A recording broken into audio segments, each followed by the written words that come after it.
Gülde çiçek oldum, çemenden akış. Şimşekde od oldum, bulutta yağış.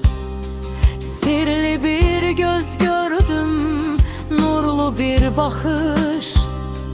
Çevrildim çeşmeye, karıştım çaya.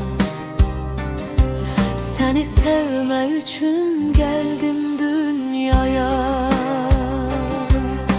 Mən min il əvvəldə gələ bilərdim,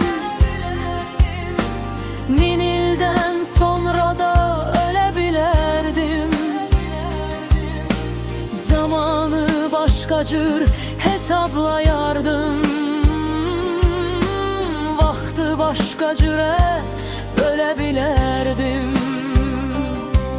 Düşüb sən doğulan həftəyə, aya, səni sevmək üçün gəldim dünyaya. Səsini eşitdim, səsdən səs aldım. Şağraq gülüşündən güc, həvəs aldım. Sən nəfəsim oldun, mən nəfəs aldım. Muştuluq verdilər günəşə, aya. Səni sevmək üçün gəldim dünyaya.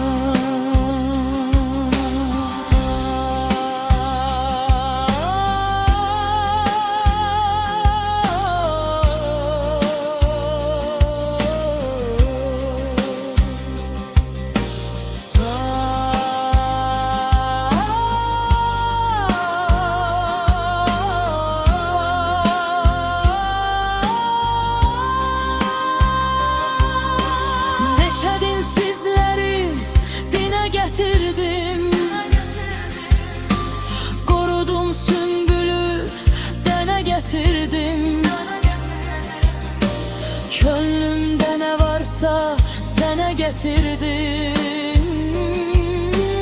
Mənim yollarımı kəsə bilmədi.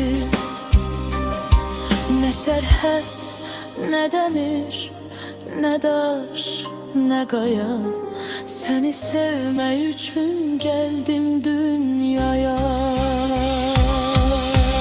Məcnunda, Kərəmdə, Fərhadda mənəm. Şirinə, Leyliyə, qanadda mənəm. Ölümdə, sevgidə, həyatda mənəm. Şükür Yaradanın verdiyi paya. Səni sevmək üçün